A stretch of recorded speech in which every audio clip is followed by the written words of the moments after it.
All right, welcome back, everybody. So today I want to talk about how to import your custom character, your iClone character, into Source 2 Filmmaker. Specifically, what we're going to be discussing today is not the porting process, because I've already discussed that in a previous tutorial, not the animation process, but rather focusing more on the hair, the eyes, the eyebrows, the eyelashes, and the beard, right? And just doing some things that took me a long time to learn on how to do correctly. And also through the help of the Source 2 filmmaker group, there's just a lot of very niche things that I feel the need to share with other people because this took me forever to learn myself. So what we have here is one of my characters, a little bit spoiler, right? Because his face is revealed in this shot. But this is for a fan film, a very ambitious, large fan film I'm working on in Source 2 Filmmaker, pretty much for the entirety of the film. And so we have one of these leader guys looking down and then looking up. Yeah. But if we look a little bit closer, the hair is just really, really well done, right? And it took me many, many months to finally get it done in this way. And so I'm just going to be sharing some techniques and really focusing on the hair in this video. So the very first thing that I want to discuss is the materials, right? How did we make this happen? So if we jump over into our model doc on our character, we're going to go over to hair transparency and then bring it into this, right? So to set up hair correctly, you're going to need to do VR complex, render back faces, morph supported, and outfit test, right? And that's going to give us a certain number of slots here. And so you can just look at this and see what I did here. But for the color, you're going to want the base texture color of the hair, right? It's probably going to look a little bit blocky like this, especially if you're using iClone. But I'm guessing some of y'all might be using custom characters that were not exported or made in Character Creator or iClone.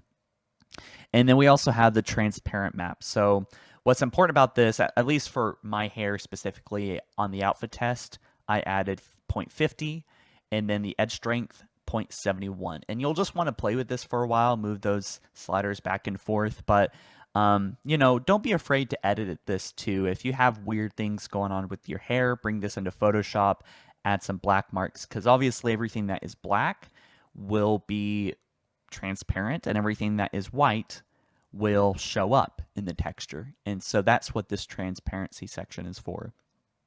We also have the normal map, which is going to define, I guess, like how the light bounces off of it. And I don't think I modified this any, yeah. But on the roughness map, you'll actually want to probably change this a little bit. 1.3 is what I made mine. By default, it's 1.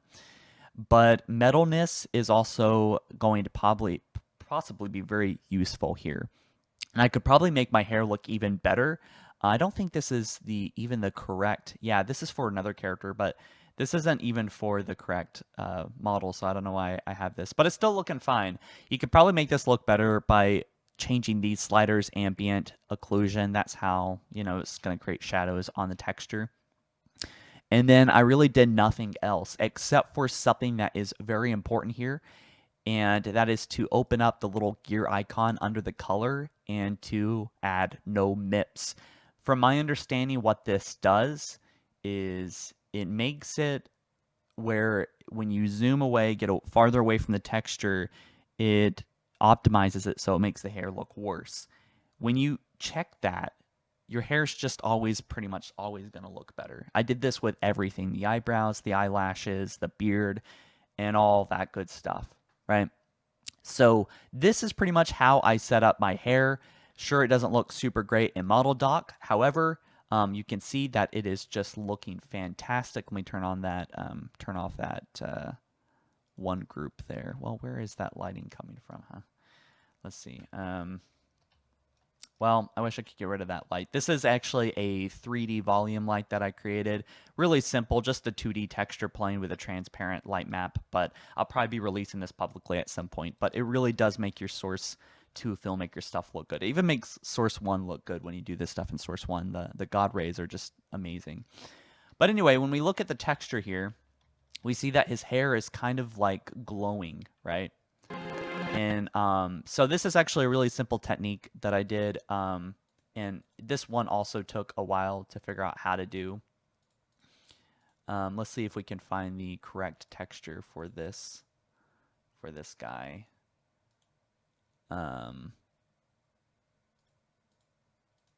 There we go. Yeah. So what I essentially have done here is just added a spotlight behind our character. Let's see where that spotlight is. Yeah.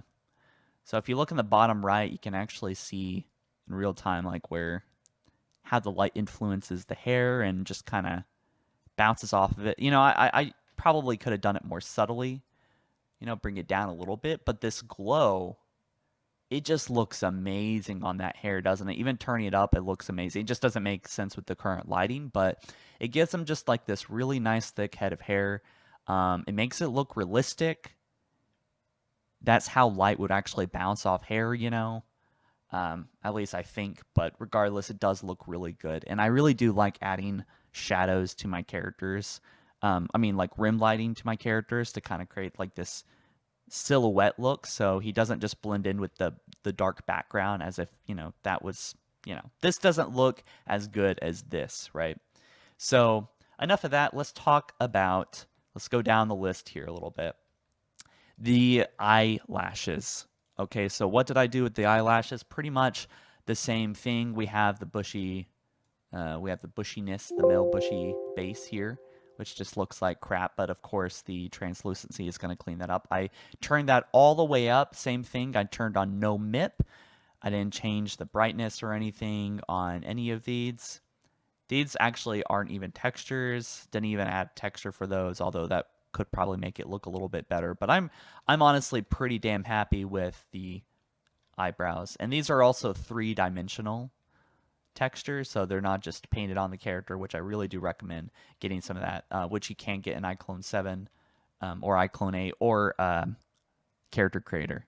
Right? Just make sure you add full weight cooling when you do the export in Blender, which I talk about in my porting tutorial on how to get these characters in. Same thing with the beard. If we go to the next stubble, which I think is the beard, bring that over and show this. I turned down the tint a little bit. The translucency is about 50% on the alpha test reference. And then 0 on the edge strength. And then we have the opacity texture right here. No metalness, nada. And there's actually some things you can do. Someone actually said that the hair roughness should look like this. And so I'm going to share a little texture. I really do recommend joining the Source 2 Filmmaker group if you are trying to create some cool stuff with Source 2 Filmmaker. So someone said that this guy is actually really, really good with texturing. Let me see forgot what his name is. Well, let me show it because I'm streaming right now on this XSplit thing. But anyway, if you add the roughness right here, 25, 5, 104, 104, 0, apparently this can make it look better. Evidently, I don't really need to do that because I think it looks pretty fine. But yeah. And so let's now talk about what I did for the eyeballs, because the eyeballs were also very tricky. So let's see if we can find and I actually just used the same eyeball texture for each one. Oh, no, I didn't actually. So this gold brass guy has different eyes. So, but let's talk about the eye textures. So what I went ahead and did was grab this eye texture, basically AI generated it, and kind of replaced it and modified it and, cleaned it up in Photoshop. And I, of course, am using the VR eyeball texture cube map or whatever, shader. Yeah, shader. In-game cube map is a specular cube map, more supported. Self-illumination is super important. And I actually just figured out how to get the eyes to the point where like production, it's like film ready, final, it's ready to be rendered. And how I did this was eye texture in the color section, right? And then scale, you could just look at this. I did 0.28, 1.3, 1.0, but this is specifically for my eyes that I'm going for, at least on his good eye right here, right? And I didn't realize how important it was, but that little sparkle in the eyes, I didn't realize how important this was at first, but when I started working on this stuff, that's kind of tells us that this thing is alive, this person is alive, right? So that sparkle is really important, and I like making it as big as I can. So basically what I've done here is the iris mask. I think I just used the default from Half-Life Alyx. Default eyes height, or maybe I modified it a little bit. Iris bump strength is about 0.56.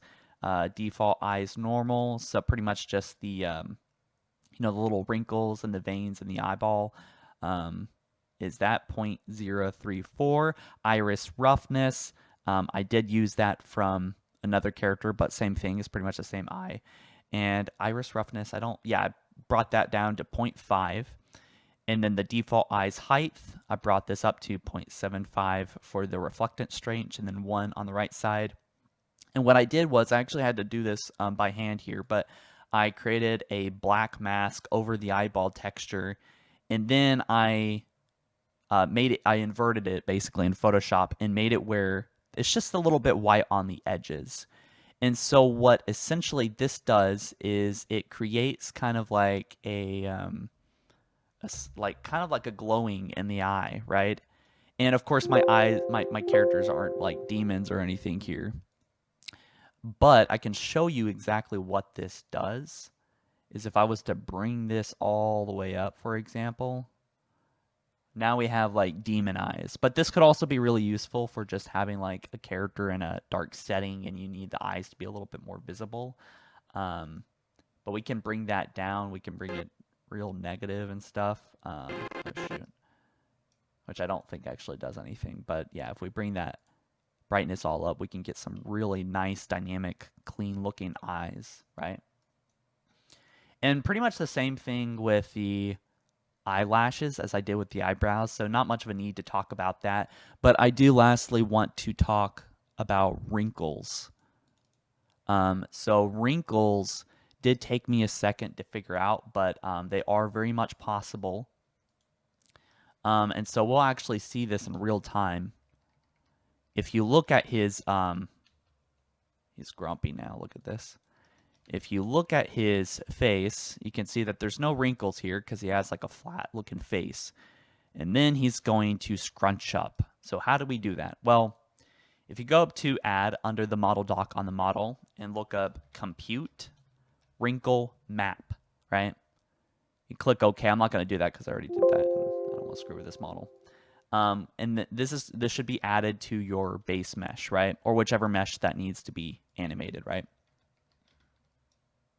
So when you click on that, you're going to have these options, compress scale and stretch scale. What these do is tells you how much of a wrinkle you want. And by the way, you don't even need to use this just on faces. You can use this on virtually any model or object as long as it's a VR complex shader or anyone that supports morph supported, which we'll talk about how to get this completely working in a moment here. But for now, what I did was added -45 and 45, and that felt natural to me because when we have him walking and talking and doing facial expressions, that seems about how much it would wrinkle. So this is probably going to be different depending on the intensity of your your textures and stuff. You'll probably want to do something similar if you're coming from iClone or something.